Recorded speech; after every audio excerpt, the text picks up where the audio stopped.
Bien, cher ami, le dictionnaire et Ségudille sont très bien arrivés.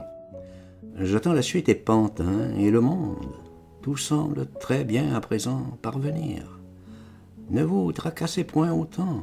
Nous avons été tellement brutalisés, malmenés, terrorisés depuis des années que l'on perd l'aptitude à souffrir davantage.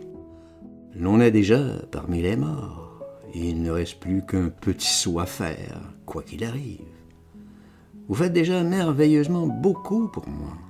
Vous me faites un bien immense, mais je suis inquiet pour votre sécurité et votre santé. Ne vous exposez pas, ne vous épuisez pas. Nous avons eu des nouvelles de l'excellente Madame Saint-Ouen. Il est toujours question de colis, de vêtements et de mon oncle, mais je ne sais quand tout cela peut aboutir. Je ne crois pas dans les conditions actuelles. Il faudra passer l'hiver comme nous sommes. Ce n'est pas terrible. Nous aurions pu avoir un sort 1000 fois plus pénible encore. Merci pour les musiques annoncées. Ma santé n'est pas brillante, le cœur cède un peu. Lorsque vous verrez Bobby, vous lui parlerez du projet belge, car je vois que les jugements saisissent tous les biens présents et à venir. C'est gentil. Pensez aussi à Madame Arnold à Palaiseau. Vous voici parti à Limoges, c'est parfait. Mais qu'est devenue la situation stable que vous envisagiez? Mon petit ami Montcalm va passer en jugement. Écrivez-moi sans faute les suites. Une visite à Bignoux, le mécène, ne sera pas mal lorsque vous aurez un moment. Assurez-le de toute mon amicale gratitude et puis prévenez-le d'un petit manuscrit vraiment original dans quelque temps.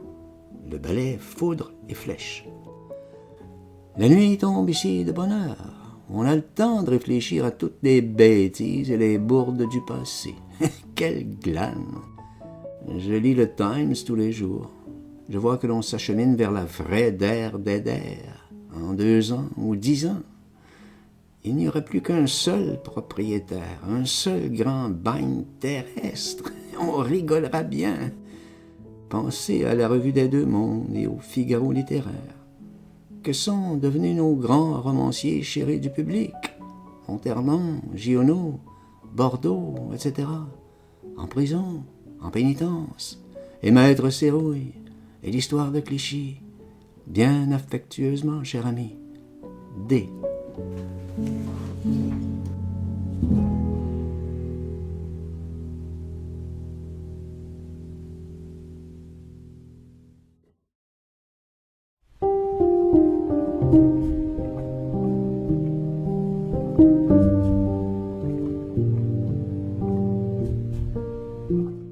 Bien, cher ami, vous devez avoir reçu à présent ma lettre accusant réception du dictionnaire et de Ségudille. Ils sont parfaitement parvenus. J'attends la suite avec nostalgie, surtout les journaux. Madeleine Renaud et Louis Barrault, du français, jouent ici vendredi. Ce sera la première fois que j'irai au théâtre. Cela me fera un drôle d'effet d'assister à ce spectacle. De ces gens compatriotes et certainement ennemis à mort. Barrault, j'en suis sûr. Bien entendu, strictement inconnu. Il ne ferait pas bon qu'ils me reconnaissent. Comme tout cela est écœurant et bête et cruel. Ce sont des milliers et des milliers de menus et de grosses tristesses ainsi accumulées sans grand espoir d'en voir jamais la fin qui obscurcissent le destin. Et le chagrin de jour a un point à la fin bien insupportable. Oui, notre isolement est absolu. Une sorte d'infamie douce pèse sur nous. Un peu comme sur un passager clandestin qu'on tolérerait pour de hautes humanitaires raisons, mais à condition qu'il demeure indéfiniment camouflé et muet au tréfonds des soutes, et qu'il ne vienne surtout jamais parler à personne ni se promener sur le pont. Il a la lèpre. Nous n'aurions même pas droit à la petite sonnette. Nous n'avons jamais été invités ni à un thé, ni à un repas, à rien. Nulle part. Parfaite quarantaine. Quarantaine libre, si j'ose dire. Et il le faut ainsi. Personne ne peut se compromettre. Évidemment que c'est encore beaucoup mieux que le sort réservé à la plupart des grands voyageurs que j'ai connus, hélas. J'ai été averti par le père de ma femme que les premiers occupants de mon appartement au village de la Butte dans leur rage patriotique, ont à peu près tout volé d'une façon si effrontée qu'ils ont fini en prison. Jalousie sans doute d'autres libérateurs. Bien merci pour les chemises, cher ami, mais attention, 46 de tour de cou, énorme donc, et col tenant mou. Mais on s'arrangera s'il faut, 1000 affectueux merci dans tous les cas. Ma femme donne des leçons de danse, mais elle possède une rare technique dont les professeurs ici, qui sont ignares et complètement incapables, sont bien heureux de profiter. Mais comme elle n'a absolument aucun droit ni de séjour ni de travail, elle est exploitée effrontément par les instituts qui lui prêtent asile et couverture.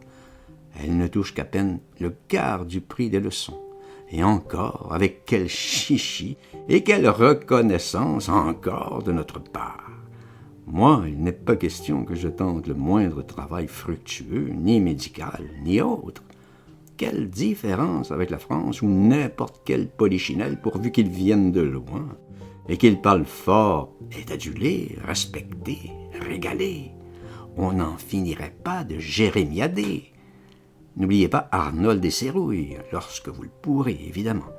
Si Bertholin arrive à récupérer cette somme à Paris, n'ayez aucun scrupule à la recevoir. Elle était perdue de toutes les façons. Il en aura reçu pour sa commission exactement l'équivalent. Vous en donnerez 8000 francs à Mme Saint-Ouan, le reste pour vous, et j'y tiens, voyage ou pas voyage. Vous seriez gentil de passer à l'occasion voir mon oncle Guillou, 24 rue Lafayette, mais à l'occasion. Ce qui est dur, vous voyez, c'est de vieillir. À 30 ans, ces épreuves-là ne sont que de douloureuses aventures. À 52 ans, et dans mon état de santé, ce sont des opérations mortelles. Il y a un âge pour tout. L'horloge biologique est la seule vraie. Elle fait horriblement souffrir les étourdis. Je ferais n'importe quelle bassesse pour rentrer chez moi. Tout le reste est vide de sens et d'importance. Les vieux animaux sont ainsi, ils retournent mourir à l'endroit de leur premier jeu. Et comme l'on n'a qu'une vie, n'est-ce pas, âme torturée n'a plus d'oreilles. Tous les autres exilés, classiques si j'ose dire, avaient des centres, des foyers, des complots, des journaux, etc. Là, rien, ou tout le contraire. Le rapprochement est un danger mortel, un crime. On n'a jamais rien fait de pire. Je serais moins malheureux en Belgique, mais comment y aller et comment y vivre? Ma peau de chagrin ne peut me tenir encore longtemps à tout petit frais, des années. Je vous dirai lorsque j'aurai reçu Pantin et Monde. Bien affectueusement à vous deux et infiniment merci.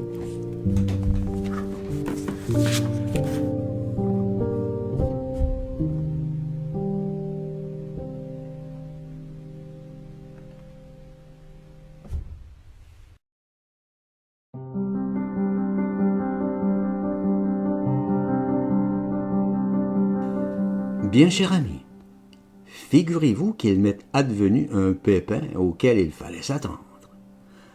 J'ai rencontré dans la rue ici, il y a 3 semaines, une femme danoise mariée à un Français qui me connaissait du village. Exclamation, question, je m'en suis tiré comme j'ai pu, mais avant hier, Radio Brazzaville émettait « L'écrivain pro-allemand X » qui était réfugié à Lisbonne est à présent à Copenhague. C'est tout. Mais cela suffit à jeter un froid. J'ai aussitôt alarmé mon médecin.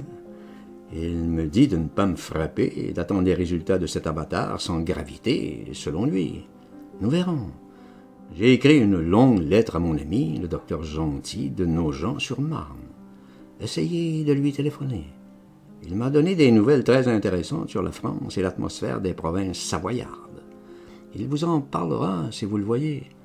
Je n'ai pas encore de réponse de Mme Chenevier au sujet des transactions financières.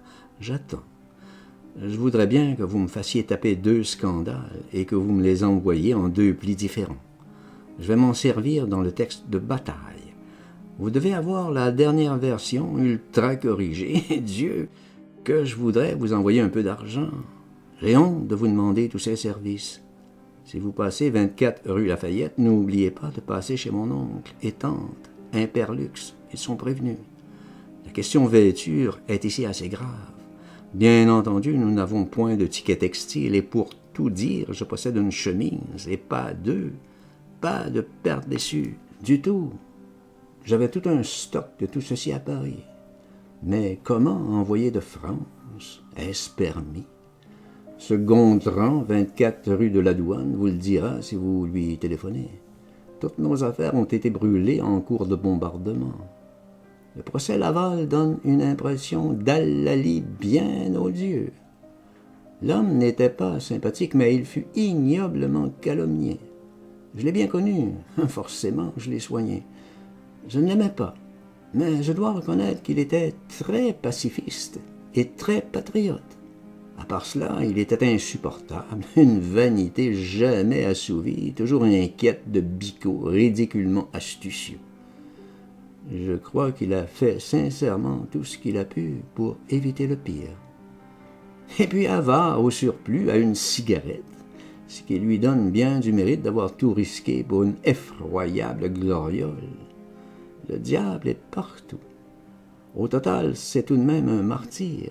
L'histoire le dira. Bien affectueusement, L.D.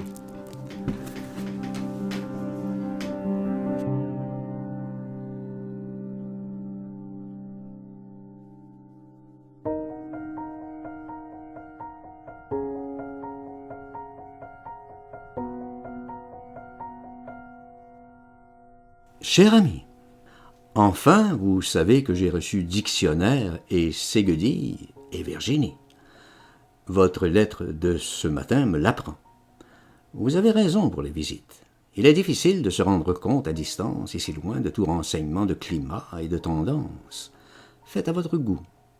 Le pire serait que cela vous expose, et je crois en effet à tout prendre que le risque existe par propagation d'ondes bavardes. Que votre rôle et votre personne deviennent insensiblement un lieu commun des bavardages. Il ne le faut pas. Donc, stop. Sauf peut-être pour Madame Arnold, qui est si froussarde qu'elle présente à cet égard de sérieuses garanties. Gardez-vous de présenter à Maître Mécène votre sœur sérieusement. Il est effroyablement vain et impérial de suffisance sous cet angle. C'est le plus grand expert du monde, et il ne peut s'intéresser qu'à des valeurs en or. Il ne faut même pas l'effleurer à ce sujet. J'ai moi-même tenté un petit quelque chose pour Jane Paul, bien timidement. J'ai failli le perdre. Il est perché à une hauteur de ce côté qu'il ne faut pas s'en occuper. On l'importune, on l'agace, on l'insulte et il vous hait. Il ne veut entendre parler que de peinture à au moins 500 000 francs le numéro. Picasso, Vlaminck, Outreau, Renoir, c'est tout. On l'incommode en lui parlant d'autre chose. Pour qui me prenez-vous? Est sur la lèvre. Mais son fils, peut-être, qui a une galerie plus accessible, moins impériale, il consentira peut-être à jeter, lui, un regard sur les œuvres de votre sœur. Mais enfin, allez-y timidement. Le père est pape. Très bien pour l'Italie, certainement. Allez-y, prenez l'argent, je vous donne toute procuration et tout pouvoir. Bobby n'a rien à voir dans les traductions, sauf de voyage. Tous les autres livres m'appartiennent en totalité, traductions comprises, mais pas de versement en banque. La main à la main et à vous, et d'avance, une somme forfaitaire. Cela ne va pas loin pour l'Italie, sans doute dans les 20 000 francs. Je comprends bien, en me dépersonnalisant, la gêne que vous éprouvez à entendre certaines choses au cours des visites. Mais il me faut faire un grand effort de mimétisme, car je vous avoue que tout cela me paraît prodigieusement imaginé et enfantin. Je n'ai plus, pauvre ami, de vie personnelle dans le sens où vous l'entendez depuis au moins 25 années. Vous êtes dans l'imagination totale et à 1000 lieues de la prosaïque et si douloureuse vérité. Je vis au jour le jour d'efforts et de rassemblements très pénibles de mes forces si précaires et si moroses. Vous me parlez d'un autre moi que vous imaginez complètement. Il y a sans doute dans la vie un temps pour tout. Le mien, de ce que vous dites, est terminé depuis déjà longtemps. J'ai quitté le train des hommes et des femmes. Il m'était beaucoup trop laborieux et brutal. Je n'ai d'intimité avec personne, et je n'en aurai jamais plus, non pour des raisons romanesques, mais par simple, bien banale et naturelle épargne de force. Non par égoïsme non plus, par impuissance simple et bête. Lorsque mon chat est malade, il ne joue plus, il ne saute plus. J'ai trop joué, j'ai trop sauté, j'imagine. Et même cela me fatigue souvent. Revenez à un état plus simple. Tout ce que vous racontez me fait peur.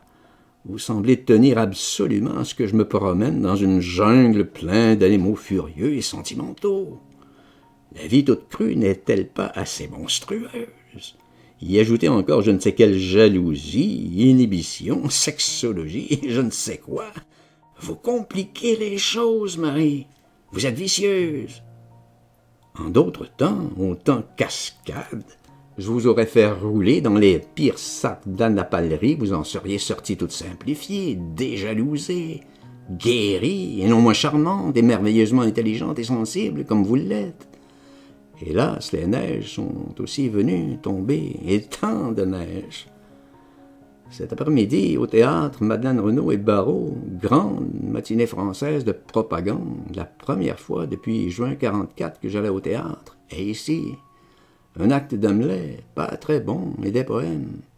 Il n'est question que d'Aragon, rien de bien. Il a tout fait la France, la libération, tout, ce singe planqué, plagiaire, quinteux, pisse-froid, amer s'il en fut. Il remplace Barbus et Victor Hugo. Poète romancier, héros, tout. Quelle salpitrerie.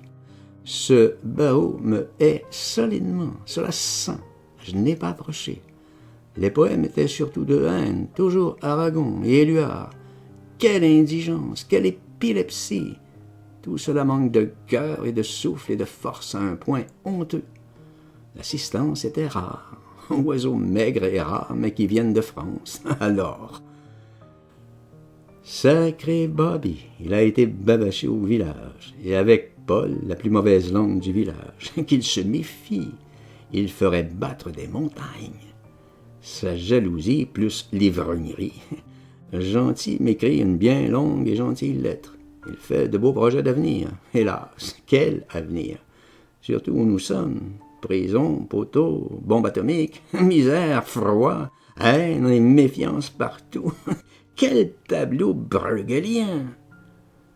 Vous avez raison, Sarouille est bien dangereusement placé. La petite Damas aussi. Laissez tout ceci pour de meilleurs jours moins noirs de menaces. Tout de même, la petite Damas parle d'assistance publique. Je serais heureux de savoir ce qu'elle est devenue. Je ferai aussi à attendre. Pour Bonvilliers, donc, moins d'inquiétude, mais que la situation doit être précaire et sans issue. Avez-vous entendu parler des jugements de Le Vigan l'acteur, et de Marion, et de Brinon, et Luchère? Bien affectueusement. À vous, et à bientôt. LD.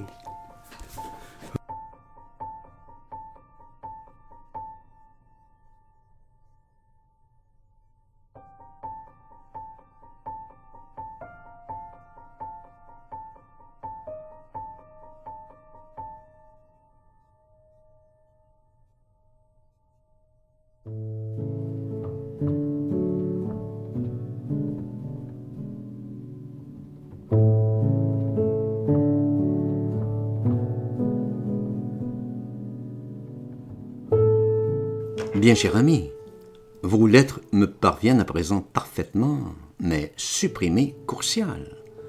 Almanzor est à présent mon nom. Pour le paquet envoyé à Bartholin directement, même adresse. Et il y aura probablement quelque chose à signer, alors, si vous avez pu vous débrouiller pour l'expédition, vous pourriez peut-être le téléphoner à mon oncle Guillou, Imperlux, 24 Lafayette, éventuellement. Je me demande si je ne pourrais pas recevoir un par-dessus et quelques chemises qui me font bien défaut. Il y a de tout cela en quantité. Il y avait. Je fais des vœux pour que Madame Chenevier parvienne à tirer quelque espèce de ma banque. Après tout, cet argent est bien à moi. Je vous ai dit qu'une femme m'avait reconnu dans la rue ici, une Danoise de Montmartre. Immédiatement, elle l'a écrit à Paris, et Radio Brazzaville s'est empressée d'apprendre la bonne nouvelle au monde. J'espère que cela n'ira pas plus loin. Je vois que vous faites comme d'habitude des miracles de talent et de vaillance. Je suis honteux d'ajouter à cette somme de tours de force. Mais je me sens si précaire que chaque lettre me rassure. Bien entendu, Jean Paul, qui a une langue d'archivipère, a appris aussi la nouvelle. Il propage partout que je suis ici sur un tas d'or, que je vis dans la ribouledingue et le pompéisme. Les amis, la réalité est tout autre, croyez-le. C'est une angoisse sans fin pour 1000 raisons, facile à deviner. Quant à l'or, il se négocie à 50 couronnes pour un louis d'or, et le jambon roux 2 couronnes, à peu près les 100 grammes, 6 poireaux, une demi-couronne. Lorsque nous aurons à payer notre logement, cela deviendra grave. Je mange le voyage au bout de la nuit que j'avais réservé pour cette éventualité depuis 10 ans. Ma femme Lucette donne clandestinement des leçons de danse de caractère. Nous vivons dans une tolérance très fragile et très paradoxale. Voilà la réalité. Et puis les années passent. Laval a mal fini, je l'ai soigné. Il ne songeait en France qu'à me mettre en prison, comme tout le monde. À l'usage, j'ai fini par lui trouver bien des qualités. Il ne mérite pas son sort atroce. Ne vous occupez plus de Giraudoux. Je peux m'en passer très bien, n'en parlons plus. Laissez aussi Madame des Ombres, on a retrouvé sa trace. 1000 merci, de justesse. Mais je vais vous demander encore en fait de musique, piano, tic-toc-choc de Couperin, et Folie française, et le Rossignol en amour. Tout ceci se danse. Vous voyez que la tradition ne nous quitte pas. Le mal de tête non plus. Grand Dieu que je souffre. N'oubliez pas mon bon ami le docteur Gentil. J'ai appris ce matin la naissance chez Bonvilliers. Que de malheur à la fois pour un pauvre ménage si laborieux. Quand nous reverrons-nous tous? Hélas, be or not to be, je le joue, et sur place, et ce n'est pas drôle. Je ne doute pas que vous fassiez fortune auprès de maître Mécène. Spirituellement, il s'entend. L'homme est d'ailleurs savoureux à connaître, bien affectueusement, et à vous très bientôt. À ce propos, vous lui offrirez, en hommage exprès de ma part, le manuscrit de Foudre et Flèche, avec ma constante amitié. Cela me fait plaisir, et puis il le faut. Il sera piqué agréablement, j'imagine, mais on ne sait jamais, bien affectueusement. LD.